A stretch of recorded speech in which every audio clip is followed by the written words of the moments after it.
Welcome to the Phantom Radar Battalion. This week, from August 4th to August 11th, 2024, has been marked by a series of significant events across the globe. The world is experiencing heightened tensions in the Middle East, escalating unrest in the United Kingdom, a continuing conflict in Ukraine, and environmental challenges in North America. In this global recap, we will explore the critical developments that have been shaping the global landscape, examining the intricate dynamics at play and their potential long-term consequences. The Middle East continues to be a focal point of global tensions, with a series of military actions and diplomatic maneuvers that have raised the stakes in an already volatile region. The events of this week have brought the region closer to the brink of a border conflict, with significant implications for global stability. In Syria, the civil war, which has been raging for over a decade, saw a dramatic escalation in violence this week. Assad's forces launched a series of heavy artillery bombardments across various regions, intensifying their efforts to regain control of opposition-held territories. The renewed offense targeted several key areas, leading to widespread destruction and further displacing thousands of civilians. In northeastern Syria, a U.S. military base was attacked by drones. This base, which houses coalition forces involved in the fight against ISIS, was targeted by Iran-backed militants. The attack was part of a broader strategy by Iran to undermine U.S. influence in the region. Coalition forces managed to intercept and destroy another drone that was heading towards the base, preventing what could have been a catastrophic attack. On the western and central Syrian front, Assad's forces unleashed heavy artillery fire in multiple villages. The attacks were concentrated in rural areas where opposition forces have been entrenched for years. The relentless shelling has not only caused significant material damage, but also exacerbated the already dire humanitarian situation. Civilians in this area are facing severe shortages of food, water, medical supplies, and the ongoing conflict has made it nearly impossible for aid to reach those in need.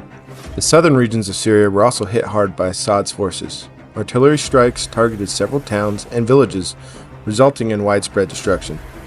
The attacks were part of a coordinated effort to weaken the remaining opposition forces in the south, which have been a thorn in the side of Assad's regime.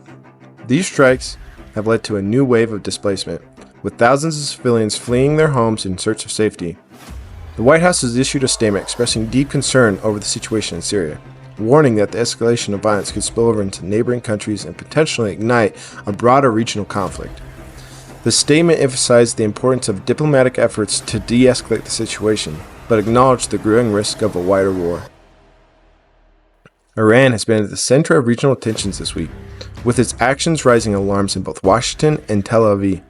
The Iranian leadership has been increasingly vocal about its intentions to retaliate against Israel for the assassination of a Hamas leader in Tehran. This rhetoric has been backed by significant military buildup as Iran prepares for what is described as a harsh punishment for Israel. Iran has continued to develop and deploy advanced drone technology, which has become a key component of its military strategy. This week, Iranian forces used drones to closely monitor U.S. and Spanish warships in the Persian Gulf, showcasing their ability to operate stealthily in one of the world's most strategically important waterways. The footage released by the Iranian military highlights the capabilities of their new stealth drones, which are reportedly silent and nearly invisible on the radar. These drones represent a significant leap in Iranian's military technology and pose a growing threat to the U.S. and allied forces in the region.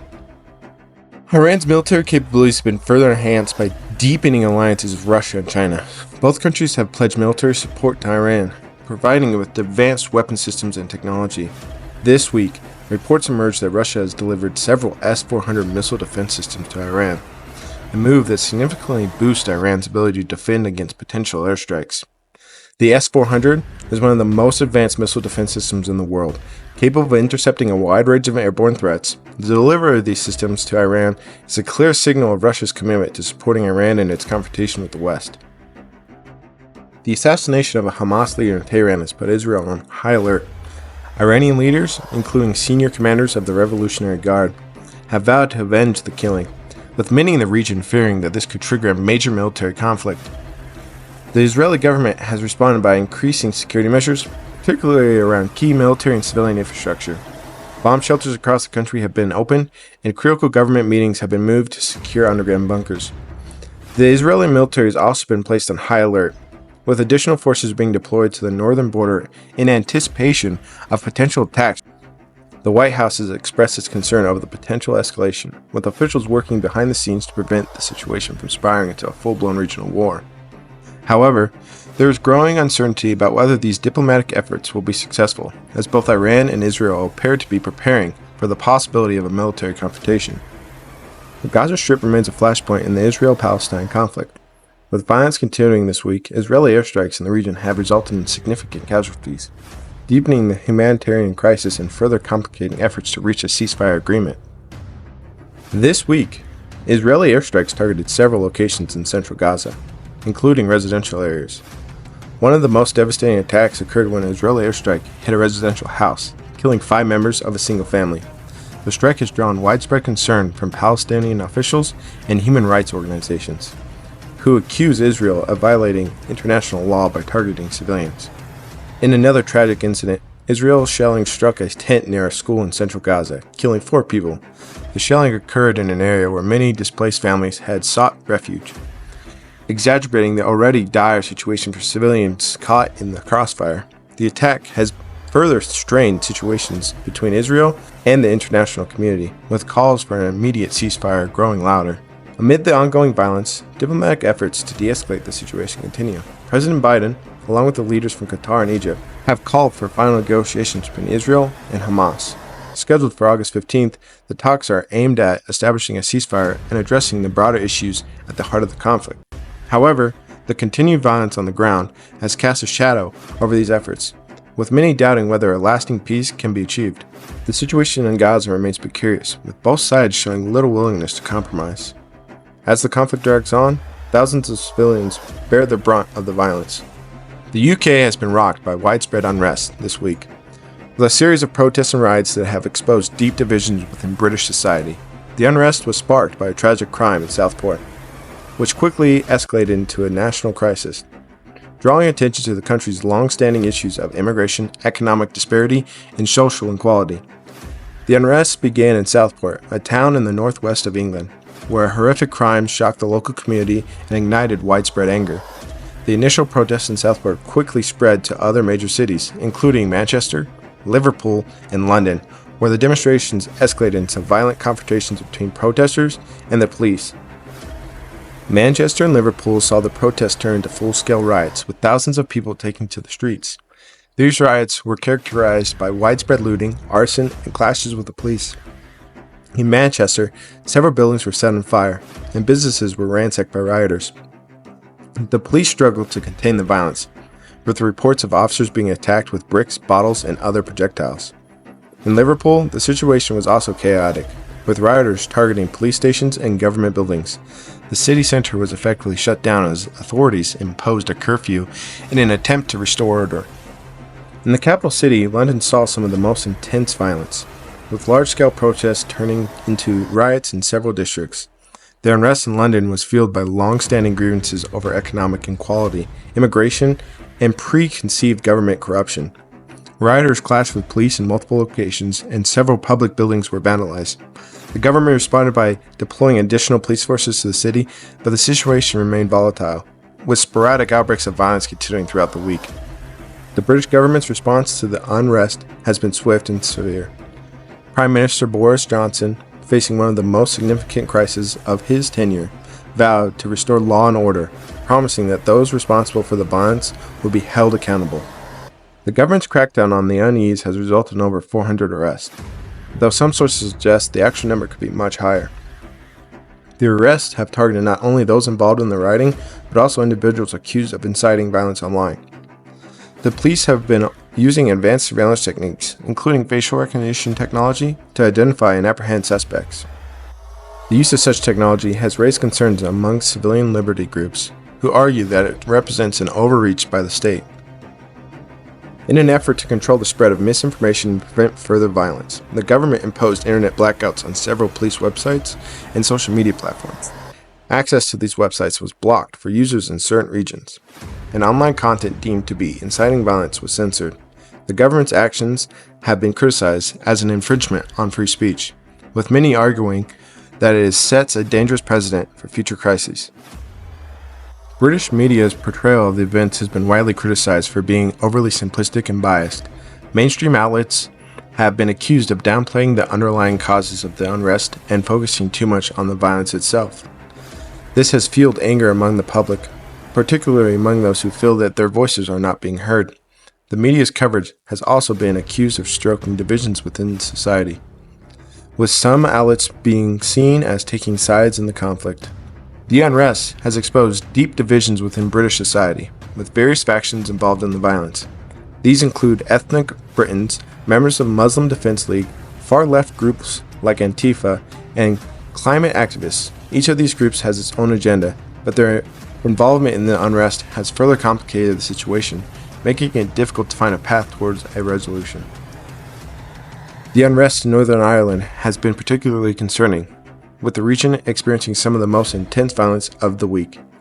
The situation in Northern Ireland has been long fought with tensions, and the events of this week also brought those tensions to the surface once again. In Northern Ireland, the unrest has been marked by firebomb attacks on police vehicles and public buildings. These attacks have been carried out by dissident groups who oppose the British government's presence in the region.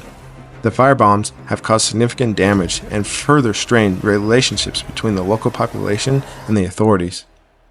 The police in Northern Ireland have faced intense hostility from rioters, who have targeted them with a range of improvised weapons. The violence has been particularly intense in areas with a history of conflict, where long-standing grievances have fueled the unrest. The police have responded with force using water cannons and tear gas to disperse crowds, but the situation remains highly volatile. The unrest in Northern Ireland has raised concerns about the potential impact on the peace process, which has been a cornerstone of stability in the region for decades. The events of this week have underscored the fragility of that process, with fears that the violence could escalate into a border conflict. The British government has called for restraint, reiterating its commitment to the peace process, but the situation remains intense. As this week comes to a close, the United Kingdom remains in a state of high tensions, with no clear resolution in sight. The long-term implications of the unrest could lead to significant changes in the country's political and social fabric, potentially reshaping the nation's future. The conflict between Ukraine and Russia continues to dominate headlines, with this week seeing some of the fiercest fighting since the conflict began. The Ukrainian military has launched a series of offensives aimed at reclaiming territories held by Russian-backed separatists, while the Russian military struggled to mount an effective response. The Ukrainian military has made significant progress in its offensive against Russian-backed forces, achieving several key strategic gains. The fighting has been intense, with both sides suffering heavy casualties, but Ukrainians have been determined to reclaim its territory.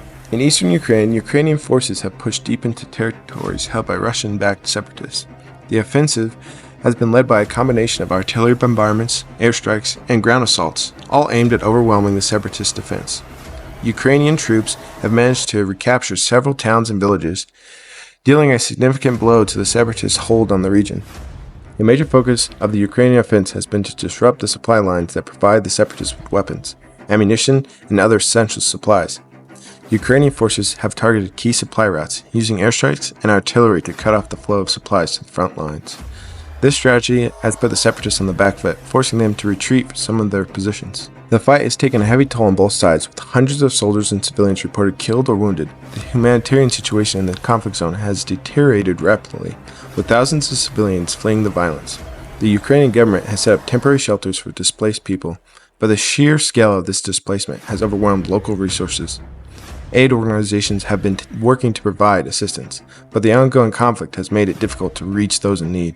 The Russian military has faced significant challenges in responding to the Ukrainian offense, with many analysts criticizing Putin's handling of the conflict. The slow and ineffective response has raised questions about Russia's military capabilities and its ability to maintain control over the territories it has occupied. One of the key criticisms of Russia's response to the Ukrainian offense has been its reliance on outdated military strategies. The Russian military has been accused of being slow to adapt to the changing dynamics of the conflict, with many of its tactics being seen as ill-suited to the modern battlefield.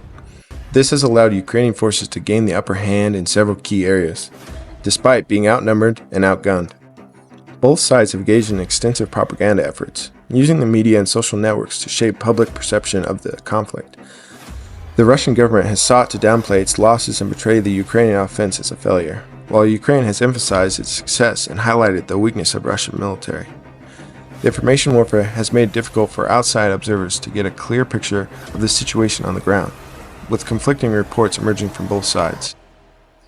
The international community has been closely monitoring the conflict, with several countries expressing concern over the escalation in violence. Western governments have reiterated their support for Ukraine, with the United States and European Union pledging additional military and economic aid to help Ukraine in its fight against Russian-backed forces. The Russian government, meanwhile, has accused the West of interfering in its internal affairs and has warned that it will not tolerate further encroachments on its sphere of influence. As this week draws to a close, the conflict in Ukraine shows no sign of ending. The Ukrainian government has vowed to continue its offensive until all Russian-backed forces have expelled from its territory, while the Russian government has promised to respond with all necessary means to protect its interests. The situation remains highly fluid, with both sides preparing for further confrontation. The conflict has already been devastating, with impact on the region. Thousands of lives lost and millions displaced. The long-term consequences of the conflict are difficult to predict, but there are growing fears that this could escalate into a broader regional war, drawing in neighboring countries and potentially leading into a wider confrontation between Russia and the West. As we conclude this week's recap, it is clear that the events of August 4th to August 11th, 2024 have had far-reaching implications for global stability, from the escalating tensions in the Middle East and the unrest in the United Kingdom to the continuing conflict in Ukraine. Each of these developments has the potential to shape the world in profound ways.